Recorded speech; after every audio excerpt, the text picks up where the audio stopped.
Reddit, what is your r/no sleep story that actually happened? Please like and subscribe to support us. One night I just couldn't sleep. Every time I laid down to sleep, I got this overwhelming feeling and almost thought I heard a voice urging me to get up, so I got a book and stayed up just listening to the thunderstorm while feeling a bit silly. 4 hours later, at about 2 a.m., it felt like something was telling me to go get a glass of water. This was really weird, but as long as I was already staying up until 2 a.m. because of a feeling, I might as well get a glass of water. As I walk down the stairs, I hear a sound coming from the office. A flip of the light switch reveals it's the first couple drops of a leak. The roof had just been redone the week before, so I was pissed off. Forgetting about getting a drink, I grabbed a bucket and was walking back into the room when the plink, plink of the leak changes. Suddenly it's like a hose is pouring straight into the middle of the room. I threw the bucket underneath, and as I'm running back with trash bags to cover the computers, it changes. There are now sparks shooting off of the floor, and this stream of water looks like a ribbon of glowing plasma twisting and branching through the air. I stared in shock for a moment before dropping the plastic to hit the light switch and sprinted to the circuit breaker. The rest of the night was waking up my family, climbing into the attic to make sure nothing was on fire. Scorch marks, yes, flames or coals, no, moving electronics out of the office, and emptying buckets. It turned out that the storm had loosened and finally tore free a piece of flashing. The angle of the roof had then funneled all that water straight onto the heater and electrical wiring for that section of the house. Because I was in just the right place at just the right time, I was able to protect the floor from the electrified water / contain it with the bucket / wasn't standing in it after coming down the stairs, shut off the power before the scorched wood ignited, cover the computers with plastic before they got wet, set up buckets / plastic, and clean up the water before the wood floors were damaged. In the end, because of that urging to stay up and to walk past the office door, all that night cost us was a coat of paint for the ceiling. The roofing crew came back and fixed the roof at no cost because it was only a week old, and everything was okay. It still made my skin crawl to look at the scorched wood inside the attic and on the ceiling and to think about how my parents and sister and even the dog slept through it until I shook them awake. Well, technically, I tripped over the dog while waking up my parents, but close enough.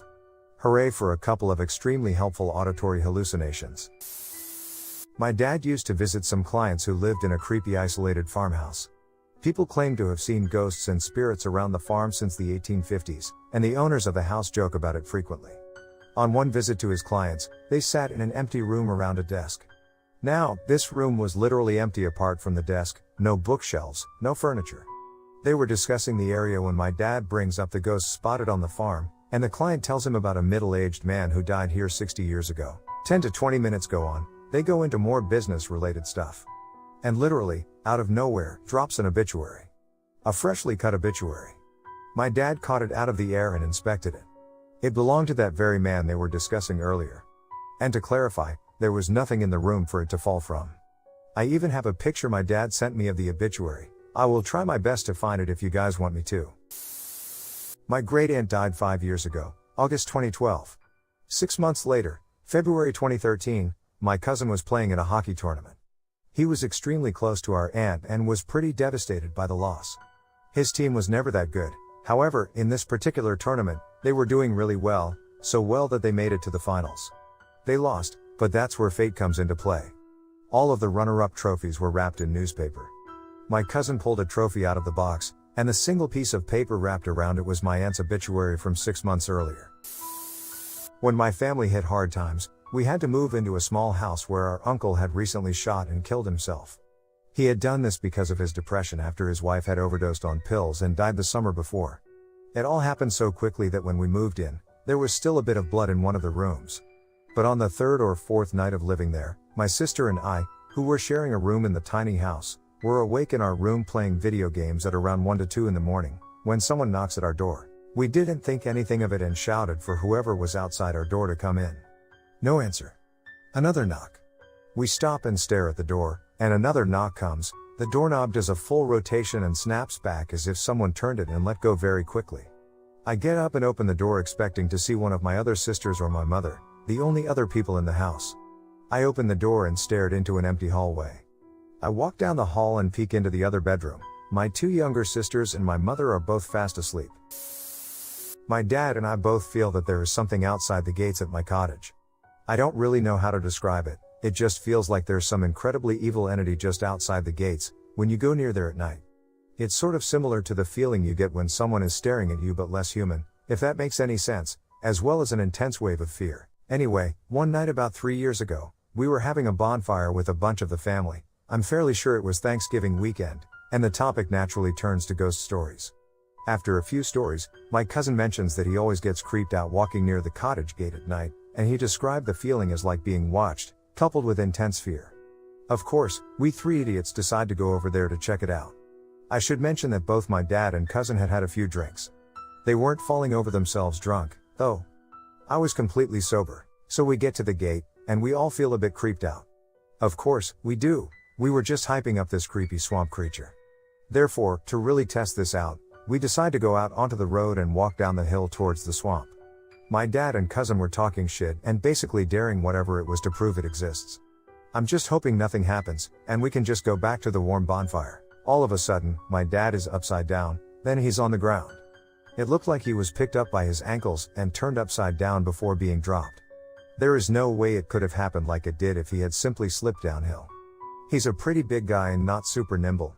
So we helped my dad back up and basically sprinted back to the fire. My dad had a big scrape on his face, and no one believed our story. I wouldn't have either if I hadn't actually seen it. I was out in the middle of nowhere at a musical conference my wife was presenting held at an old church retreat camp. One of her presentations ran way over, so the lodge's cafeteria was closed. With no car, no phone, this area was so remote there was no coverage for mobile, and no vending machines. The only resort was to walk into the nearest town and get food. I grabbed a coat and flashlight and had no issue on the trip down and snagged a pizza from a spot along the highway around midnight. On the way back, it was a different story. I got a severe feeling of discomfort. I could feel eyes on me. This was out in the middle of the woods, so my first instinct is there is an animal following me. Knowing most predators like to hit from either above or behind, I turned on my phone light and kept it pointed behind me and swept my flashlight up and down as I walk. The whole walk back, I heard rustlings, first along one side, then following behind. I kept a steady pace and acted cool, even though I was terrified. Shortly before I was back on site, the feeling left, no more sounds. My wife and I enjoyed pizza and slept in. 2 days later, we got a shock from the news. A homeless woman was found less than 1,500 yards from our site that had been mauled and partially consumed in what appeared to be a cougar attack. Estimates of the time of death were the same night I went out for pizza. Preface with a little backstory. About 3 years ago, I moved from my old childhood and family house to a new home where we currently live. The move was about 20 minutes away, so not too bad, although I did have to move schools. So in the new house, I got a pretty cool room. It has a loft that hangs above my bed and is where I'm typing this right now. It has my computer and record player and not much else. Only 3 people could be up there comfortably. It hangs about half over my bed 6 feet down and across from my loft, and my bed is a large window overlooking the street and the empty property lot across the street. I never open the curtains or the windows because it hits direct sunlight and is too damn bright. So, when we moved here, our next door neighbor is also the guy that owns the neighborhood and built the house as well. When we finally settled in and hung out with their family for a while, they opened up and told us some stuff about what happened when our house was being built. They said that a random dark car with tinted windows would come by some days and just watch them build for hours. If they ever approached the car thinking it was us just looking, the car would zoom away. We were concerned but not scared in any way at this point, so not much else came of it, and we went about life as usual. A few weeks later, our neighbor has another story to tell us. This time, he is freaked out himself just telling it. He told us that within the past few nights, things had gone missing from his garage. As a builder, he tends to have a lot of tools lying around, so he didn't notice at first, but then bigger things started vanishing, like propane tanks and even a table saw. The final straw, and the scariest part, was that his gun was missing. But the gun wasn't out by the tools, it was in his locked basement's gun safe, with a security system guarded house. His spouse and kids were away on a trip, so it was only him home. The next night he decided to stay up to see if he could find anything. He said that the same car that watched him build our house, pulled up to his home around 3 a.m. that night. A very average-sized man got out, and when my neighbor opened his front door holding a baseball bat, the man very calmly got back in his car and drove away slowly. He said it was like the man was expecting him, so at this point, our family is freaked out. But it didn't stop there, of course, it couldn't. A week later, our neighbor called us frantically and told us that outside the entrance to the neighborhood was a duffel bag full of all the small tools the person had taken and the gun. A note was attached that read, "I wasn't finished with them." Okay, What the fuck? At this point we're terrified, so terrified within the next month, we had a security system installed. Nothing came of these events for the next few months. All of the above happened around last February.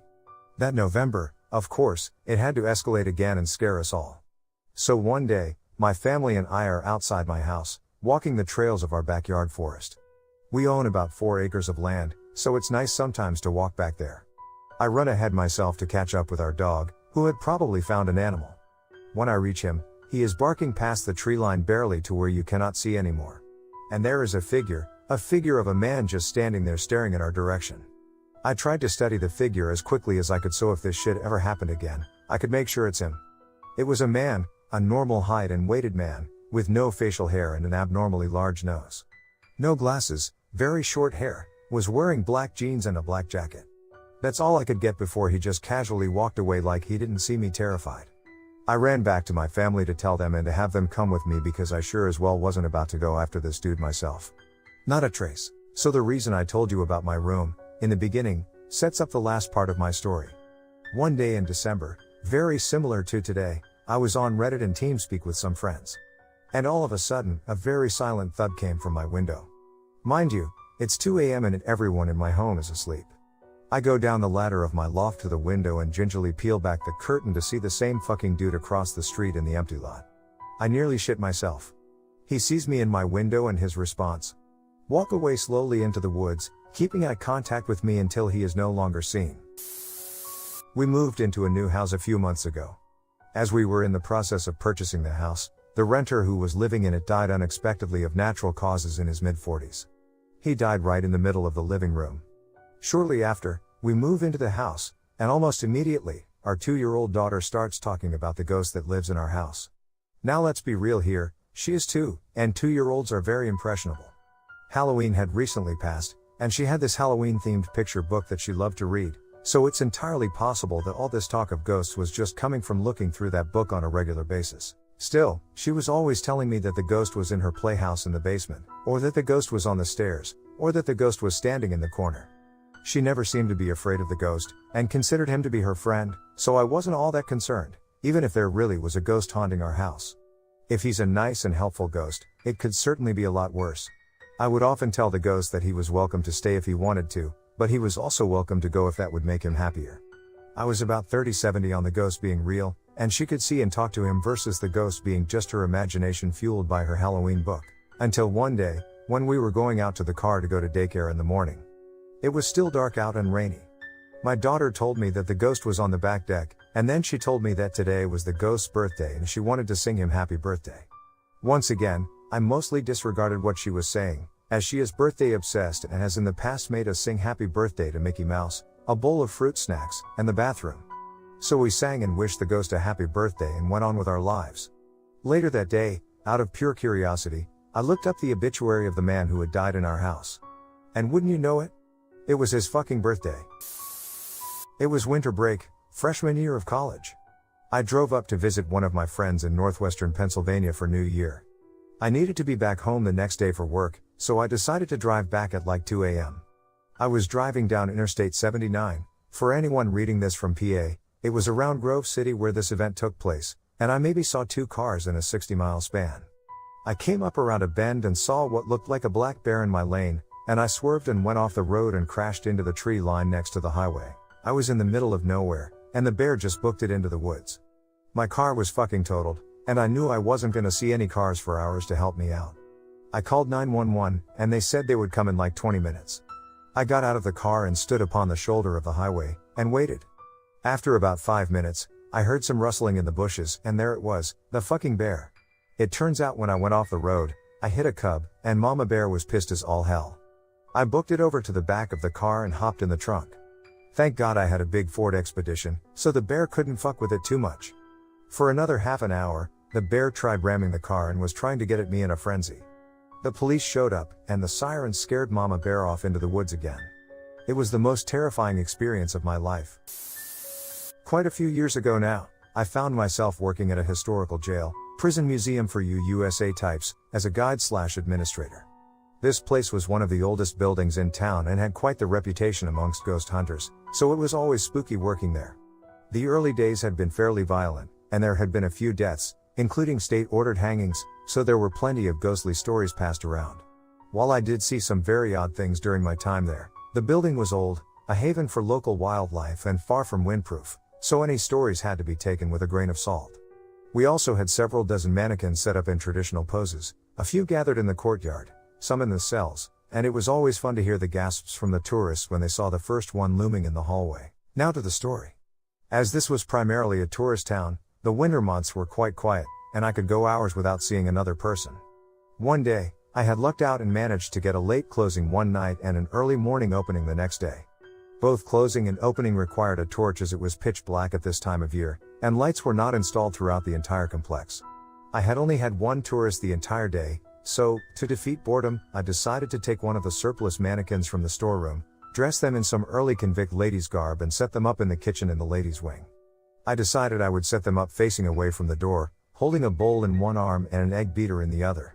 I made sure everything was very sturdy and closed the kitchen up for the night. The next morning I arrived at 6 a.m. to open up and was making my way through the complex when I heard something strange. The room I was in shared a wall with the kitchens, and there was an odd, scraping noise coming from the other side of the wall. As I stood there listening in the dark, it stopped. Started again. Then intensified, accompanied by a tapping noise. A little freaked out, I continued around the building. It was set up in circular shape with rooms on the inside, making my way slowly towards the kitchens. As I stood outside the door, I could hear this irregular noise quite clearly and decided to use the sliding hatch on the door to look into the room first. The mannequin was moving. Not just moving slightly, but quite visibly tapping one foot up and down as it slowly turned the egg beater, its arm raising and lowering. As my eyes adjusted to the dark, my brain started to process what I was seeing.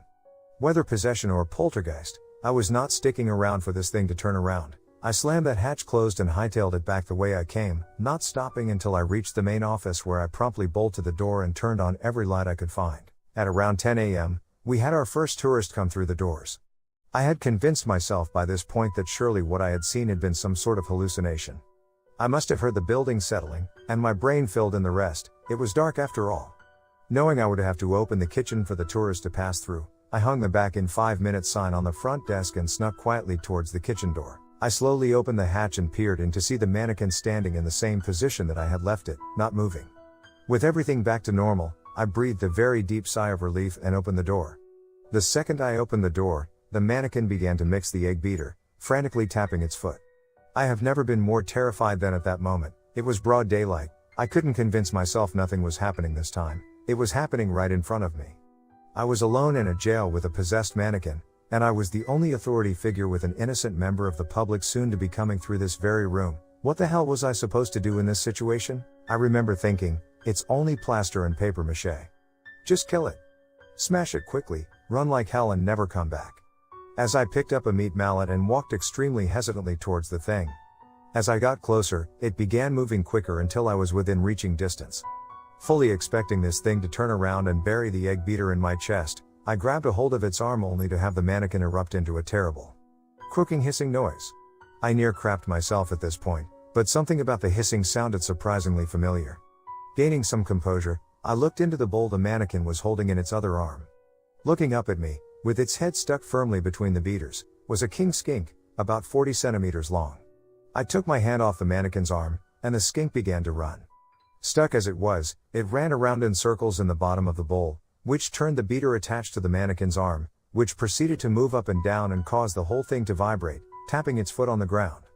5 minutes later, I was letting the poor guy go in the courtyard while still giggling hysterically to myself, and by the end of that day, that mannequin was packed up and back in storage. Just in case. In 1993, our family lived in a small town called Ritzville, Washington. I was 5 years old at the time, and what I experienced has left me thinking about it every single night for the past 22 years. I shared a room and bunk bed with my little brother. The room had a small, fairly deep closet located a few feet from the foot of the bunk bed. Located on the wall was a small vent that, at night when the living room light was on, would shine through, giving my room a slight ambient glow. Well, one night, I had to go to the bathroom, and when I sat up and was about to take the covers off, I noticed that at the foot of the bunk bed was this tall black figure with a giant oval head that spanned the width of the bunk bed staring at me. It had 2 small yellow eyes that were far apart, and I noticed this thing stood around 6 feet tall. Its skin was charcoal and lumpy. I stared at it for a good 5 seconds before I threw the covers over my head. 5 seconds of this monster being ingrained into my head. I could feel the evil surrounding it. I was up for a while before I fell asleep again, so I have no idea how long it was there. In the morning, the first thing I noticed was the closet door. I make it a habit to close closet doors every night, but it was wide open. My mom was the first to know about it, and you know how most parents kind of wave off their kids' experiences as a bad dream? She didn't. She knew I saw something because they've seen things. I had nightmares for weeks after seeing it. In my dreams, this being picked me up and started torturing me. I haven't seen it since, and I never want to see it again. About 4 years ago, I was getting off work late, around 11 p.m., when I hopped on the highway to head home. I got onto the I-10 in the middle of Phoenix, Arizona. This is a big city on the busiest highway they have. But when I got on, there was no one for a mile or two until I came across a police cruiser driving about 5 miles an hour, zigzagging back and forth the entire width of the highway with lights on. This was the first time in my 15 years of driving I've ever encountered something like this and did not know what to do, so I slowed down to his speed and just stayed behind him. We were the only two on the road, and this crap went on for about 20 minutes. I started creaking out because there was just no one else on the road. Like, was I not supposed to be here? WTF is going on? And then, just like that, the cop turned his lights off and took off, and fast. So I did, too, for about a quarter mile until I started coming across the most insane car catastrophe I have ever seen. There were at least 100 wrecked cars on the side of the road and in the road. Some looked like minor damage, while some were completely fucked. I remember seats from a minivan just lying in the middle of the road. But the weirdest part was there were no people. Not a single fucking one. No drivers, passengers, no cops, paramedics, fire trucks, nothing. It's like this huge crazy crash happened, and they came and loaded everyone up and just left. It was like driving through a scene of The Walking Dead. Completely unreal. 4 years later and I have not met a single person who saw it or found a news article on it. People think I'm crazy. So, this happened last summer 2 summers ago now. We have an old Mercury Grand Marquis that my dad had wanted to buy for years. The owner would never sell it, even though it was just left sitting there. After he died, his daughter sold it to us for pretty cheap, because she knew how bad my dad wanted it. So, one day I had drove it to my friend's house on a rainy day to play some Smash Brothers. I left at 10 that night, and it had stopped raining, and I had to drive my friend home. So, this car's radio didn't work, and it would only be static if it was on. Well, I turned down my friend's road, and when I turned, I heard someone say get out. I know it wasn't my friend, because he was talking to me. So, we continued conversation, and I got to his house about 5 minutes later.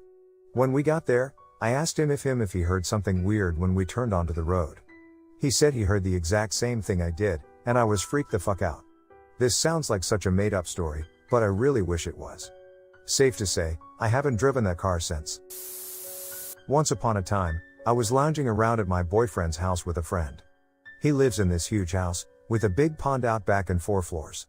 It's about 20 years old. My boyfriend was out for the night, and my friend and I went out on the back deck for a cigarette. It was about midnight, and we were chatting away, laughing, having a good time, looking out over the pond when suddenly my friend gasps, looking down at the ground below her. I looked down to see what she's looking at, and I basically shit my pants. A blizzard had just passed the day before, and we had been the only 3 people at the house since it hit. Or so we thought. When we looked downwards, there were 10 or so trails of fresh footprints in the snow, going to every window, every door, and eventually up the staircase that led to the porch, with the footprints ending right where we were standing. The most shocking, terrifying discovery was the group of frighteningly tall and wide men who were standing statues still in the back left corner of the yard, by the pond, in a horizontal line, shoulder to shoulder. All we could see was the shape of their bodies and their eyes staring at us. The 2 of us look at each other, our animated conversation silenced by fear. I call out to them, greeting them kindly. No reply. They continue to stare. We call out again and again. The men didn't even move. We suddenly hear footsteps crunching in the snow, and it sounds like someone is coming up the stairs to the porch where we were standing. The footsteps are quick and heavy. We stand still in shock until we hear a low, gravelly voice whisper from below us, "Run." We run like hell into the house. I lock the doors, the windows. My friend grabs a knife from the drawer and hands one to me. We peer out the window, and they're not moving, and they're still staring at us. However, they're 10 feet closer to the house than they were before. I start crying. My friend is frantically trying to call her boyfriend, but for some reason, we have no cell phone service when we usually have full bars. There is no landline. My texts aren't delivering. My calls are failing. My friend looks out the window and exclaims to me that they're now even closer to the house but still in the same formation. Still staring, unmoving. I tell her to keep watch on them, and I run outside to the front of the house. From the front yard, I can still see the men standing in the backyard. They've moved closer to the house, yet again, now they're standing about 3 feet from the basement door, staring. It was so dark, I couldn't see their faces or clothing, just their bodies and eyes. My friend is screaming at me from inside the house. I run next door to the neighbors and frantically bang on the door. They open the door, greet me, and I hurriedly explain the situation to them while keeping watch that the men don't escape through their only exit, the front yard. The neighbors telephone the police and come stand in the driveway with me. As I go to point out the men, I realize they're gone. My friend comes rushing out of the house, barefoot in 60 centimeters of snow, crying too, screaming that they're gone. She had looked down to check her cell phone for a signal, and in that split second, the men had disappeared. I broke down. The only exit these men could have had would have been directly through my line of vision out the front yard, otherwise, they would have had to have gone straight into the icy, frigid pond or into the house where the door was locked. But alas, somehow, these men had just disappeared from both of our line of sight. As quickly as they came, they were gone. And we don't know where or how. There were no exit footprints anywhere. When the police arrived, they were at a loss. They couldn't explain the footprints or the disappearance. There was no sign of entry into the house. They simply told us to lock the doors and to call sooner next time. If only they knew. My friend and I never figured out what the hell happened that night. All we know is that those men were as real as our sheer terror and panic. We will never know who they were, why they came, or how they disappeared into the night unseen. We still talk about that night sometimes, and I see the men in my nightmares frequently. It chills my bones to write this story.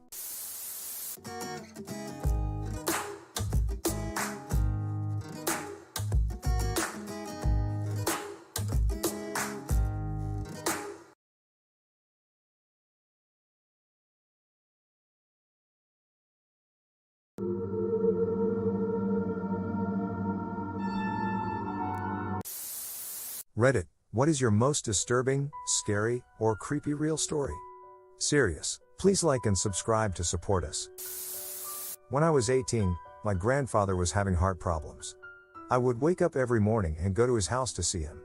I would just talk to him, help him around the house and watch TV with him. He has been really lonely since my grandmother died 3 months ago. I will never forget this moment. It was June 7th. I arrive at his house, and my grandfather had the biggest smile on his face. I was so happy to see him smiling. He looks at me and says, "Guess what? I'm going to go see my wife in 2 days." At that moment, I thought my grandpa had lost it. Believe it or not, my grandfather died 2 days later in his sleep. The thought of it is scary, creepy and disturbing. It is like he knew he was going to die in 2 days.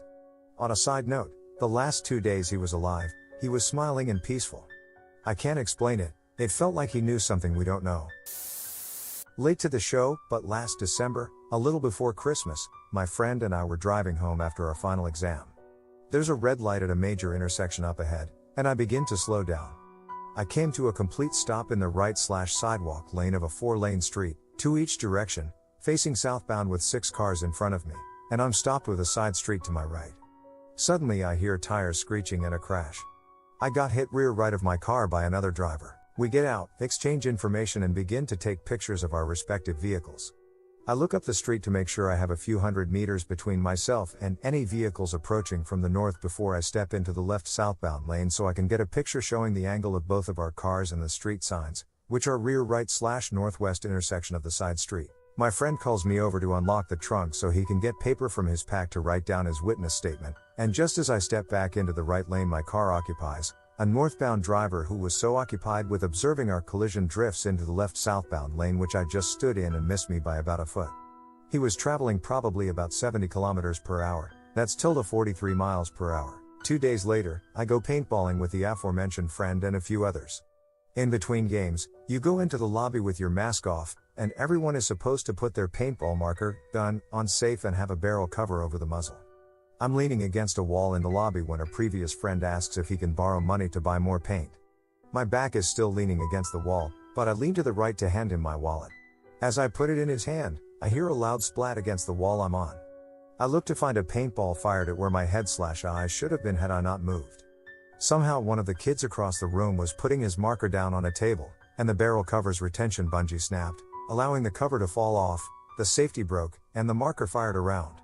A paintball to the eye at 250 FPS could have been a game changer, to say the least. 2 days later, I'm out drinking with the friends I went paintball with and some others. We're walking down a major street, and I'm naturally a fast walker, so every 25 meters, I'm stopping, turning back and waiting for everyone to catch up. At one point, I look back and see everyone is still pretty far back, but it's cold, and we're practically at our destination, so instead of stopping to wait, I decide to just keep walking ahead. Then for some reason, I decide to stop and shout back to them. I'll meet them inside. Just as I do so, I hear a loud engine roaring up the street and turn to see a speeding Porsche 10 meters in front of me hit the west wall of a building literally at a right angle so hard that more than half of his engine compartment caved in, his airbags deployed and the windows all shattered. Had I kept walking without saying anything to my friends, I probably would have been between the car and the building. 2 days later, it's Boxing Day morning. I was in and out a few times throughout the night because I was excited to go pick up some items with my friend, the same one from the collision/paintball/night out. At one point through the night, I have a nightmare of the sorts. The earliest part of the dream I can remember is me leaping out of a panel door van with a rope in my hand. I have no idea why, but in the dream, my mind knows that someone is trying to kill me. As my feet hit the ground, I find myself in my driveway. I run inside the house and, for some reason, tie the rope to the front door's doorknob, knowing that on the other end of the rope is the killer tied to it. I lock and barricade all of the doors and windows to the house and call 911. The operator tells me every officer is busy with something and no one can come help me. I hang up the phone and am about to call to someone else when I notice the rope has been cut. Trying to stay silent and listen for the killer, I suddenly notice everything that can possibly make sound in the house is given her: kettle, stove, fan, toilet, shower, TV, radio, everything. I look up at the top of the stairs and see someone's foot hit the first step and start walking downstairs. I wake up screaming and sweating, and the first words out of my mouth before I can even think to process it as a dream are, "Slender Man."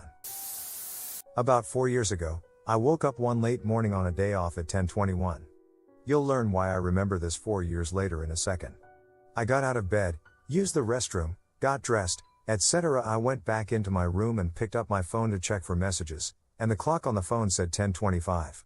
I was surprised, because I know that it did not take me only 4 minutes to dress. I'd lingered in the warm bathroom quite a while and brushed my teeth too, etc. I looked at my bedroom alarm clock to confirm, since that was the clock I'd looked at when I woke up. It also said 10:25.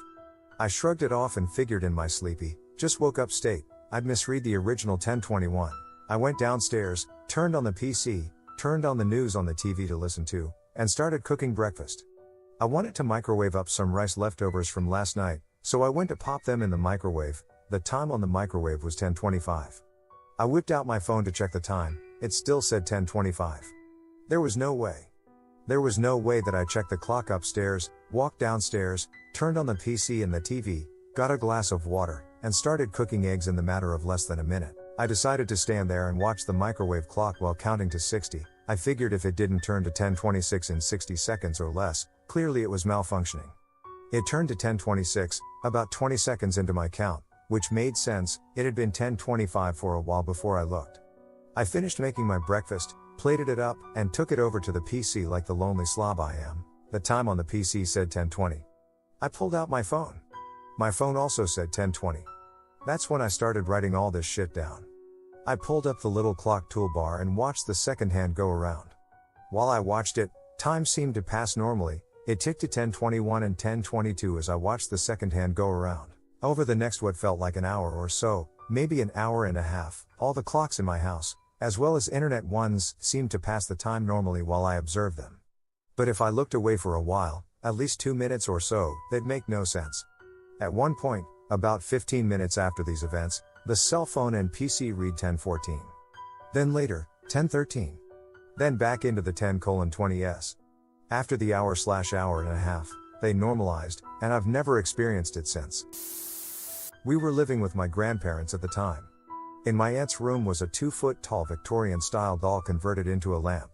The lamp would only turn on by holding the doll's cold plastic hand and raising and lowering the arm.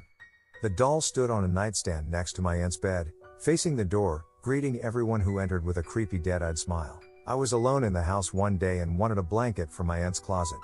Luckily for this scaredy cat, there were two important factors that worked in my favor. 1, it was mid-afternoon and wouldn't need the lamp's light, and 2, the closet was located immediately next to the door's entrance.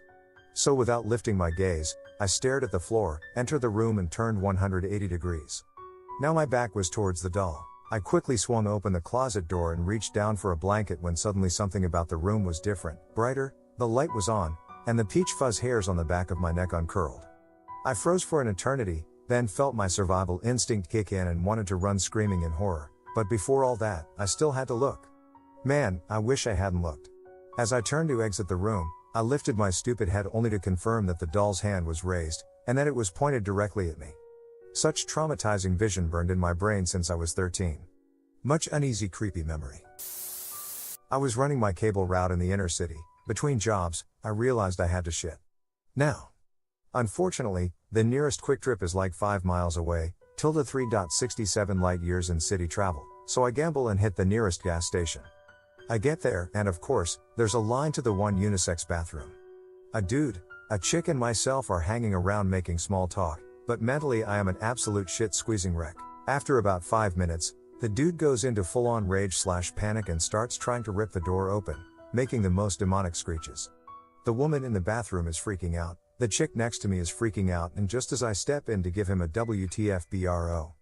It was like he got hit with a jolt of electricity and fell. Luckily I caught him, but at this point, I realize he's having a seizure. I cannot describe the feeling I felt looking into this gentleman's eyes, crying blood, foaming at the mouth and flailing about that I was just having a conversation with. The elderly woman in the restroom happens to be a retired nurse, go figure, and promptly instructs bystanders on how to handle the situation, and the paramedics arrive towards the end of his fit. Turns out his alcoholism was linked with his epilepsy or some shit, and he was waiting in line to sneak a swig of the flask in his coat pocket. Info from his wife, never would have expected it. Dude seemed cool as fuck, well dressed and groomed, all that jazz. The ordeal ends, and I tell the woman it's her turn to use the restroom, to which she declines from being freaked the fuck out. I, however, drop the most contemplated and beautiful deuce in the dirtiest bathroom of the metro area. Maybe it's not that scary, but seizures scare the brother-loving piss out of me. And I think some people's personal lives are too much for me. This is one of 2 insane instances where I happen to be in the wrong place at the right time due to minor/unusual route delays. Sorry for the length of this, but it was spooky enough of an experience for me to write it. While I was deployed in Kosovo, my team did a lot of night missions that required us to cover a great deal of ground in a short period of time in order to make our extractions, all of it while remaining undetected by anyone in the areas that we would pass through. We would always seem to see odd things during the night, but nothing like this. During one of our recon missions, we had started by getting dropped off in a remote location to identify whether shipments of mortar rounds and mines were being moved through the area. Our extract was going to be before daybreak, and we needed to make it just over 17 kilometers. The terrain wasn't too overgrown, and we had good intel over the area, and it was either a full moon or close to it. Of course it would be for this story, so unless we encountered somebody, this was going to be an easy night. Our team was normally only 4 men, but we had the opportunity to make this a good training run for some of the new guys, and we took on an extra 3. We still wanted to make sure we played it safe, though, so I took rear security and, we'll call him L, took the position just in front of me. We both worked great together and could easily manage to cover our team, if needed. We moved about 10k through our mission area without finding anything, and had made good time doing it. At this point, we needed to start heading for our extraction point, which was located over a good-sized hill and then through an area that was near a village, but not too close. We regrouped, did a count of people, ammo and supplies and moved out. Being rear security, I was the last to move, and just as I was about to take off, I heard a noise in the trees maybe 50 meters off. I turned and saw L looking at the direction as well.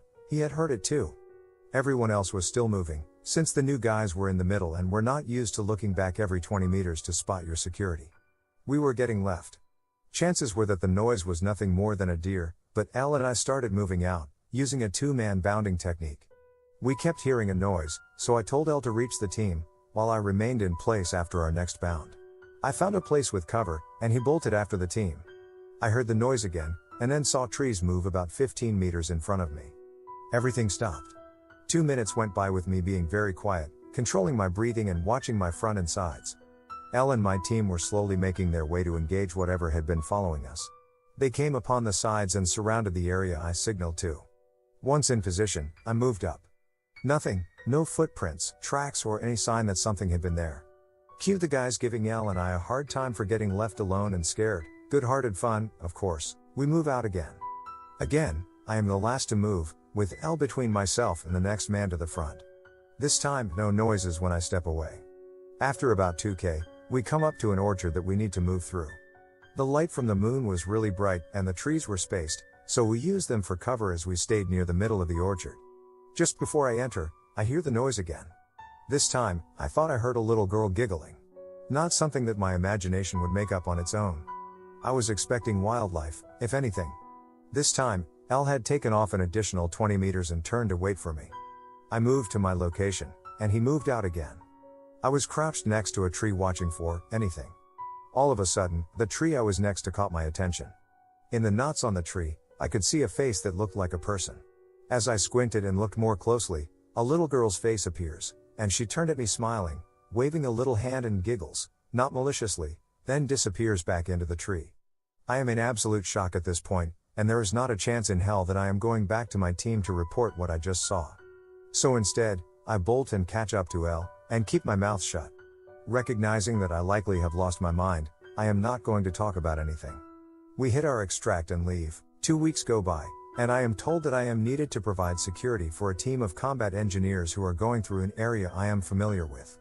In the meantime, my team was going to be going through the area we were in 2 weeks ago where Elle and I got scared, everyone laughing. Again, I never said a word to anyone about what I saw. In my mind, I am quite happy about not going back there. So, I go out with the engineers and help them find a minefield that had been recently laid, in an area that kids walk through every day, and they take care of informing the village nearby, while starting to blow the mines in place. I really appreciate the engineers and the work they did out there. I get back and am taken to see my commander and told thanks for the work. Feeling great, I head back to my barracks room, a place I rarely get to visit, and see that none of the guys are back yet. No sooner than taking my boots off, the door opens and I hear everyone laughing as they enter. Elle is not laughing, and telling everyone to screw themselves. One of the other guys sees me and blurts out, "Hey, man." Elle says he isn't going on patrol with us anymore in your favorite spot. I just grimace and wait for stuff to calm down. A couple of days later, Elle and I are out playing babysitter to some scouts. He says, "What did you see that night?" I shrug and say, "I don't know. Just my imagination getting the better of me." He then says something that sends chills up my spine. "I know you saw her." "I saw her too. Tell me I'm not crazy." I felt numb, and just said, "You're not crazy. Where did you see her?" He said, "Inside a tree." I had never given any information to Elle about what I saw, or details that could have led for him to come up with the same conclusion. When I saw the girl in the tree, Elle was 40 meters away from my location and could not have even seen me looking at the tree. When I was about 10-11, I was ill and did not go to school one day. My parents both worked and couldn't get the day off, so they told me just to stay in the house and don't answer the door to anyone, and the usual stranger talks etc. I was sitting watching TV in the front room that has a big bay window that looks out onto the street, which is a main road with a row of shops across the road. I felt awkward with all the people walking past, so decided to shut the curtain slightly, and for some reason, as I did, I noticed this man in his late 40s/early 50s with a beard and glasses wearing a green knitted jumper. He looked like your stereotype child abductor. Something about him walking past just seemed strange, but not enough to play on my mind until he walked past again 10 minutes later in the same direction, as if he had just looped around the block. 10 minutes later, he appeared again and stopped at the edge of the driveway for about 30 seconds looking at the window. He then proceeded to the door looking in the window as he walked by. It was an old Victorian sandstone house with big storm doors on the front that you needed a key to open. So he couldn't get in. He knocked the door a few times but something just told me not to answer.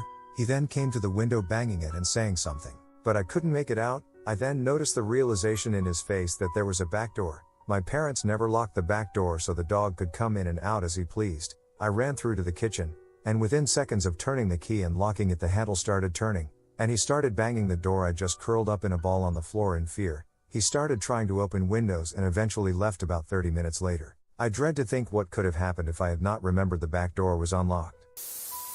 My uncle passed away from brain cancer, but my mom and I were kinda taking care of him through it. I was not yet a teenager, but I saw the sadness in my mom when she was dealing with his dementia. He was really fucking rude to her and made me really uncomfortable. For instance, he would call her stupid for not stacking his papers right, flip out, then accuse her of stealing all his cups. So there was like 50-50 real insults and some just out of nowhere. They always had a good relationship, so it was also puzzling for me observing them together in good spirits a decade before. About a year after he died, we get home to find a few blinking messages on our tape answering machine, the mini tape ones. We play it, and it's him, my uncle. The first message was one we had heard before, but we think not too much of it. The second one was one we hadn't. It was him apologizing to my mom. I recall, I shouldn't have said that earlier, so it had to have been after one of those times we left his house. Damn, it was so chilling. I tried to find some date correlation on why it would happen a year later rationally/supernaturally, but we simply don't know how. A couple of friends and I were at the annual fair held at a local park one year. Being 14-year-old girls, we thought we would be cool and separate from the large crowd at the fair by walking along a rather long walking trail that starts at the fairgrounds and travels on for a few miles. Well, it was late in the evening, and the lighting was bad. We were sitting at the mouth of a tunnel, which sat at the top of a secluded hill, when a lady with a baby approached us. She asked us if we knew a man who was standing at the bottom of the hill near a bench looking in our general direction. We told her we didn't, and her response was, "Well, he's been following you for a while. I don't know what he's up to, but you should be careful." Needless to say, we hightailed it back to the fair. There was a local kid a few years back that would have dreams about a World War II pilot that was shot down somewhere in the Pacific. In the dreams, he was the actual guy. Really weird stuff. He knew everything about the guy. The ship's name, the pilot's call sign, his best friends, his sister's names. He could even recall conversations that the dead pilot had with his buddies. I think 60 Minutes or something like that had a special on him and checked all the information the kid had about the pilot, and it matched up perfectly. The kid had never read/watched anything about World War II before. The kid's dad wrote a book about all this stuff, really interesting and creepy. It was around last year. We had a friend that went missing for almost a week. We weren't really that close, and he lives in a campus dorm, so I really didn't know till that night. My housemates saw a report from the university's FB page that there were a couple of bodies found in a spring at the far edge of the campus. Our university is located beside a mountain. We all started to worry, especially when I learned that he really had been missing. We were anxious for news to come, and when the reports of the initial ID came in, we were shocked. He was one of them. The report misspelled his last name, but we knew it was him. Panic mode. My housemates and I went out to meet with his dormmates, while I called a couple of our friends that went straight to the springs. They weren't able to see him there, since when they got there, the police had already took the bodies for autopsy. At that point, we couldn't do anything but wait for further news. It turns out that the two of them went swimming there the weekend before and drowned. Their bodies got really bloated from being soaked for days, and crustaceans started to eat away their skins. It really seemed at first that it was a frat initiation gone bad because they both looked like they were covered in lashes. It's a very fucked up way to die. R.I.P. Kevin. When I was a child, I lived in an old Victorian house, and I would always hear laughing while I was trying to sleep. I was an only child with a single mother, and when I was about 5 to 6, I would wake up hearing laughter in the hallway in the middle of the night. After mentioning this to my mom, she swore it was probably just the TV being left on late. One night, I awoke hearing the laughter in my room. I went to sit up but felt like there was someone holding my shoulders down, invisible hands gripping into my shoulders while I heard laughing. I screamed my little heart out. My mom ran into my room, flicking on the bedside lamp, convincing me it was just a dream until I said, "But my shoulders hurt." She lifted up my t-shirt, and there were 2 adult-sized handprints on my shoulders. I honestly thought I had imagined it and that it had never happened, but the other day I mentioned it in passing to my mom, and she went blanket white and said, "I don't want to remember that." I was on Manassas battlefield with my father when I was younger. We were sitting on the back of his tailgate eating McDonald's on top of a hill, looking at some cannons. It was foggy and misty out that day with a slight chill, November, I think. All of a sudden, we see a man dressed in full Civil War attire waving at us, standing by the cannons, about 50 to 100 meters away. My dad had a pair of binoculars with him, and we got a closer look of the man. He appeared to be in a Confederate uniform and was standing stationary, only moving his arm to wave. It was a come here wave. My dad thought there was a reenactment going on and that the man needed help. So my dad walked down to the man while I watched with the binoculars. When my dad got close to the man, he stopped walking and had a confused posture. After a couple of seconds next to the man, he turns around and sprints back to me. He proceeds to throw everything in the back of the truck, and we leave the battlefield in a hurry. My dad said while walking down there, the man slowly disappeared. And my dad said he got the strangest feeling in his stomach and mad chills. To this day, my dad gets the chills and goosebumps telling the story. My dad saw combat in Vietnam, so he is not an easy guy to scare. From my perspective, my dad was right next to the guy and never disappeared. We don't know what we saw, but I think it was a ghost. When I was 8, my family moved from urban South Florida to a really small town in North Florida. It was like from a Goosebumps book. A lot of weird stuff has happened in the 15 years since we moved there, but the weirdest has got to be when my sister moved back in with my parents. My sister's husband had been shipped off to Afghanistan, so she was left alone with a newborn son. Not wanting to go through the soul-crushing loneliness of raising a newborn all alone in a trailer in the woods, she moved back into my parents' house for a while. She said it started first when the headboard of her bed would slam every now and then. Then one day, she woke up because somebody was tickling her. She didn't really think about it until one night she woke my mom up by screaming. My sister is almost 30. She's not a little kid, and my mom went in, and the whole fucking bed was rocking and shaking like really violently up down, to the sides, like a boat going through white water. But, my mom and sister have been through a lot of shit, so they persevered. One night my sister was nursing her son, and something grabbed her ponytail and started yanking her head around. My mom went in the room and very sternly, like talking to a bad kid, said, "I understand things are different. There's a little baby here, and there never has been before. You're curious, I understand that. But you will not touch them anymore. You can look, you can stay. You were here before us, but I swear to God you are not allowed to touch them." It stopped happening. I always seem to get to these threads when my story will surely be buried, but here goes. When I was 13, my grandmother was dying of cancer and my mother and I stayed at her house and took care of her during her last few weeks. One night at 3 or so in the morning, my mother ran into my room and told me that my grandmother, who was by this time completely bedridden, entered my mother's room, woke her up and then walked out of the room.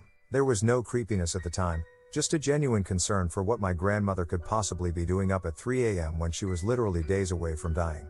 We ran into her room, and sure enough, she had passed away. Obviously, given the shock of my grandmother dying, my mother and I didn't sit around chatting about how weird the whole experience was, but months or perhaps even years later, I asked her about that night, and she has no memory of telling me that my grandmother was up and walking around the house. She doesn't even remember what woke her up or why she woke me up. Gives me shivers just writing it. So, my uncle used to work a lot when I was younger. He's done a lot of different things to make money, but one consistent thing is that in the summer months and into late fall, he paints houses. It's a legitimate business and everything. He's got a truck with a number and a name and supplies in the back, the works. Every now and then, he would call my dad when he needed a little extra help, and I'd work for him. No big deal, really, it's just painting houses. What could possibly go wrong? Well, it takes a while to paint a whole house. If the weather conditions aren't right then, you can't paint. One particular fall was extremely wet. It rained what felt like every single day. My uncle would paint multiple houses at a time, so sometimes he would get caught up due to situations like these, and I'd work a little more than usual. That was fine by me, though.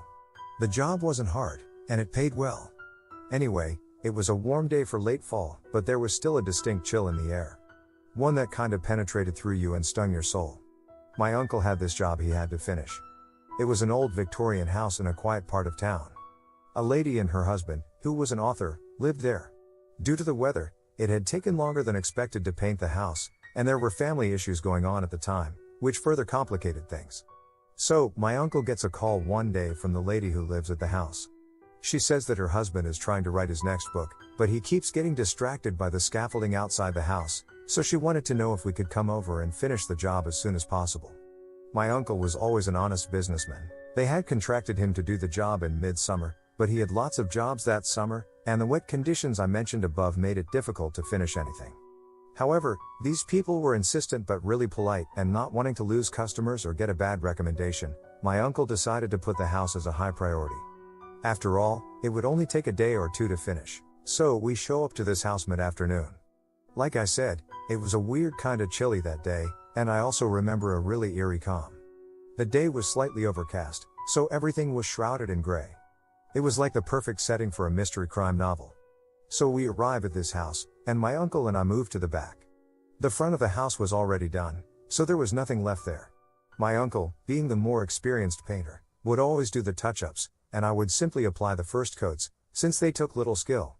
Anyway, we get to the back of the house, and he asks me if I'm scared of heights. I was 17 at the time, and although they do creep me out a little, I didn't want to seem like a child in front of my uncle, so I told him I wasn't. He was happy to hear that. He has me climb up the scaffold to the 3rd floor to finish an upper section of the house. There was a window up there, a small little oval one that looked into the attic. The attic also happened to be the husband's study. He would do most of his writing in there. So, I'm climbing up this scaffolding, cans of paint dangling behind me and various paintbrushes and other tools in the utility belt my uncle let me borrow. I get to the top of the scaffolding and set all my supplies down. I crack open a can of paint and start painting like I had a few hundred times before. Outside of the temperature, the overcast, and the eerie calm, this day was like any other. I'm working my way across the top part of the house when I get to the window that looks into the study. I bend down, dip my paintbrush, and stand back up to paint above the window. The window was in my direct line of sight, and I couldn't help gazing in. I see a man, a husband, staring back at me with a face completely barren of any emotion. I had never seen a face so devoid of feeling before. I still haven't. Of course, I get startled and take a step back. I chuckle and smile at the guy. But he doesn't smile back. Instead, while remaining completely emotionless, he draws a pistol up to his head that he was holding in his hand the whole time and proceeds to blow his brains out, without ever breaking eye contact, right in front of me, while I'm staring at him. In utter shock, I gasp and let out the smallest scream as I step back in fear. Only, I stepped back a step too much and fell off the scaffolding. Alerted by the gunshot, my uncle looked up in just enough time to see me fall off the scaffolding from the 3rd story. I was lucky enough to land in a bush and only suffer a broken ankle and a few scratches.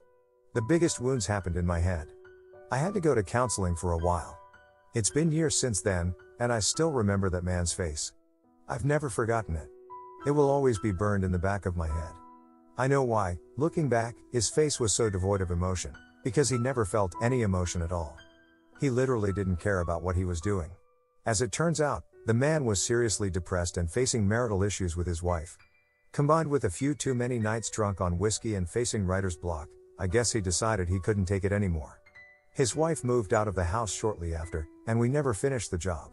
To this day, that house remains abandoned, and to this day, I try not to drive down the street it's on. I'm scared that if I do and happen to pass the backyard, I'll see that man staring back at me from that window, cold and emotionless.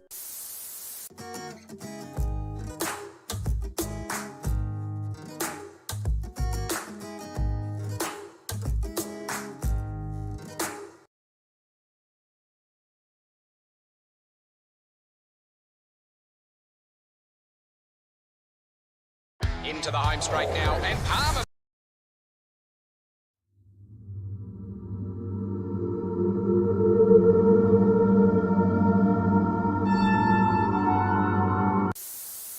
Hello lads. We just hit 50k subscribers. Thanks for all the love and support. What is the most terrifying thing you've ever experienced while home alone? Please like and subscribe to support us. A couple of years back, I woke up at 3 a.m. to see someone walk past my bedroom door. I called out in my just woken up, not thinking haze, thinking maybe my boyfriend had come over while I was sleeping, but got no response, so knew it wasn't him. Got out of bed, stupidly forgetting to take my phone or any kind of defensive item with me, and went into the front room where the light was on to be met with a random guy staring at one of the walls. I asked him who he was and got no answer. At this point, I'd actually woken up enough to realize I could really be in trouble, so ran back to the bedroom, grabbed my phone, and ran outside on the phone to the police, who showed up within a few minutes. Turns out the guy was mentally ill, and to this day, neither myself nor the police know how he got in. One night I was watching The Conjuring at home with my little sister when we heard someone putting a key into our front door and opening it. We were sitting in the living room next to a sliding door that was very close to the front door, so we both heard it very clearly. Now, this didn't alarm us since we knew our dad had recently gone out to get some stuff, so we just assumed he had returned. "Dad, you're back already?" I casually asked. There was no response. "Dad?" I asked again, thinking that he had not heard me the first time.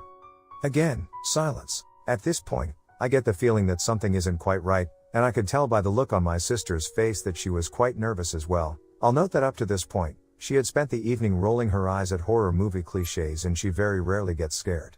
We looked at each other for a moment, wondering what we should do before we started hearing a few more scattering sounds from right outside the sliding door. I was frozen in fear by this stage. I tried one more time in a louder but shakier voice. Dad, is that you? Please respond, please respond.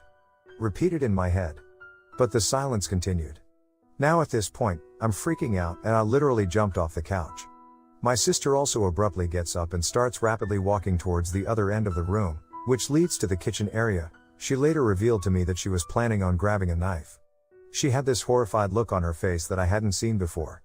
We looked at each other in nervous silence. I didn't really know what to do, and I didn't want to make any further sounds. I finally decided to walk up to the sliding door and began opening it as slowly as possible. Peering into the darkness, I literally became the idiot who investigates the unknown, creepy noise without anything to protect myself with. When the door was finally open wide enough, I poked my head out and scanned the corridor, preparing for the worst. To my surprise, there was no one there. But what was more strange was that the front door was still completely shut. We never heard the door close. My sister and I were obviously both extremely relieved as we were almost certain that there was an intruder in the house. After this, I immediately went to go ask my mom, who was situated in her bedroom at the other end of our house, if it was her or whether she had noticed anything. She told me that she thought my dad had come home as well as she also heard someone opening the front door. Around half an hour later, which felt like an eternity at the time as we were still quite shaken from the incident, my dad finally arrived home and confirmed that he had not come home earlier. To this day, my sister and I still have no idea what happened that night. I moved into our house a month before my husband did, and I was painting our guest room with the windows wide open. I was busy painting, listening to music when I realized it had gotten dark outside. I heard the leaves crunching outside but didn't think anything of it because we have a lot of neighbors who walk their dogs. When I went to close the windows, I saw a man standing in my backyard under the tree, maybe 5 feet from our back door, staring up at me. I fell to the floor and realized the back glass door was probably open and nothing but the screen, which he could have easily just walked into my house. Crawled to my phone and called my husband, who then called 911 while rushing home to me. We have a 6 feet tall fence around our yard. This person hopped it to watch me. I couldn't sleep right at night for months. One day while I was working afternoons a couple of years back, I woke up at around 10 a.m. and started to watch American Dad before getting up. Next thing you know, I hear my back door open. A normal thing in our home since we only use the back door. But no one was supposed to be home yet. I assumed it was my mom and didn't think anything of it. Then I heard footsteps coming up the stairs as my bedroom was on the second floor. I call out to my mom and get no response. Then my door cracks open, and a head pops in. It's a 30-ish-year-old man with a blonde beard and a big mane of greasy hair who looks shocked to see me. At the time, I was about 260 pounds, 6 feet 3 inches, and 20 years old. I was also sitting in only my boxers. Before I was able to realize what was happening, he asked, "Is this the _ residence?" To which I reply no. He makes a swift exit, and before I can recollect my thoughts, he's not even in my driveway. Talk to a family friend who is a veteran police officer. Turns out a man has been pulling this kind of stunt to rob people in nearby towns. I was babysitting a kid who had a video monitor and was told that she wouldn't wake up while the parents were out and, if she did, to call them right away. I was watching TV with the monitor set off to the side to keep an eye on her, and right around 11, the camera's view shifted a few inches. It then began to slightly jiggle like someone was messing with it. I was squinting at it, trying to decide what I was actually seeing, and I kid you not, the whole screen burst to static for a few seconds and the kid started wailing. She stood up and was screaming in her crib, just like one of the kids from The Sims. When she didn't fall back asleep after a few minutes, I called Mom, and she said, "Okay, we're on our way home anyway. We think she has nightmares sometimes, it's fine." Never again. When I was like 9, my parents were both at work one day, and I was chilling at home by myself when the intercom rang. We lived in an apartment block. It was some lady asking if I've ordered a pizza. I calmly told her that I didn't. Then she said, "Oh. Well, do you want a free pizza? Just let me in, and I'll give it to you." 9-year-old me was fucking terrified by this.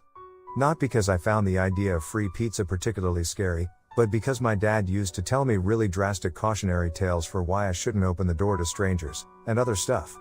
So I was genuinely convinced that the woman wanted to come in so she could murder me. I was about 21 or 22 and living by myself at the time, and I left my window open on a pleasant night. It was low enough to the ground that you could get in if you really tried, but the screen wasn't easy to take off, and I lived in a fairly safe neighborhood, so I didn't even think twice about it. Woke up in the middle of the night because I smelled smoke, and I reached out to turn on my lamp, and my hand hit what was very obviously a person. My brain fully woke up at that point, and I realized there was a shirtless man in my bedroom, smoking a cigarette and staring at me. I remember yelling for him to get out, and I must have spooked him just as badly as he spooked me because he leapt out my window and took off. I slammed it shut and moved a bookcase in front of it, and when I went out the next morning in the daylight found the screen sitting against the house. Didn't sleep the rest of the night, and I haven't slept with a window more than cracked ever since. I also absolutely refuse to live on the ground floor of a building. I don't know if he was planning to rob me or rape me or both, but it was absolutely terrifying and made me wonder how many times it happened, and I didn't wake up. I was home from university for the summer and didn't have a job, so I was home alone whilst everyone was at work. I live in a small village on a quiet street, so it was completely normal to have all the windows and doors open during the day. Late on in the afternoon, I get a call from my dad. I'm around the corner but struggling to get into the street. I'll explain when I'm home but lock all the doors, close the windows and go upstairs. This was obviously strange. We don't live in a bad area, and my dad's sense of humor isn't that mean, but the tone in his voice made me do it without hesitation. Everything is closed and locked, and upstairs I go. A few minutes later, I get a second call from my dad. Some police are going to be going through the side gate into the back garden to check the shed. I'll be home soon. Again, I was terrified but knew to just ask later. Stayed upstairs but did see armed police checking the back garden. When my dad finally got home, I obviously asked what had happened. Turns out some 16-year-old kid on our street had taken some legal highs, stabbed a neighbor, then did a runner. Absolutely terrifying, but a sad part is they found him at nighttime because he is scared of the dark and came out of hiding. When I was 19 in my first apartment, I had someone knock at the door. I looked through the peephole and saw this burly, heavy-set man who abruptly started screaming to let him in. He was screaming things like he was going to beat my ass, and kick the door down if I didn't open it. I called the cops, and as soon as someone got on the phone, he started body slamming my door to break in. I was freaking out and crying as they quickly had 5 cops show up within 5+ minutes. As soon as he heard the sirens, he quickly walked away, and they met him at the bottom of the stairs. Apparently, he was after the previous renter but was extremely intoxicated. They arrested him, and thankfully, he never came back. I ended up breaking my lease and moving out 3 months later. It was in a very nice neighborhood, but it quickly made me wish I was back home with family instead of being on the other side of the United States. This happened to me a couple of years ago. I have also lived on my own for a long time, so do not get scared easily. I had just finished reading in bed, and I turned my lamp off and settled down to go to sleep, and hugged my cat up close to me. This would be about 1:30 in the morning. I closed my eyes, and I heard a voice say meow like imitating a cat. My window was open, so I thought it was just someone being weird outside. I opened my eyes and in the middle of my bedroom was a small boy wearing a red jumper waving his arm above his head. I leapt up like a goddamn ninja and put the light on. And my heart was going mad. Now, nothing paranormal has happened in this house, ever in the entire time I have lived here. I spent the whole night totally freaked out, only getting a bit of sleep when it started to get light outside. My friends thought this was hilarious when I told them. I was saying there is no way I am living in a haunted house and started Googling cleansing, exorcists, and whatnot. The next few nights, other weird stuff started happening. I started sleeping with the TV on, and as soon as I tried to get any sleep, I would hear freaky voices coming from it, or I would notice shadows dip by the side of my bed. It was dreadful. I actually resorted to saying out loud, "I'm really tired, so if you could not haunt me for one night, I would be really grateful."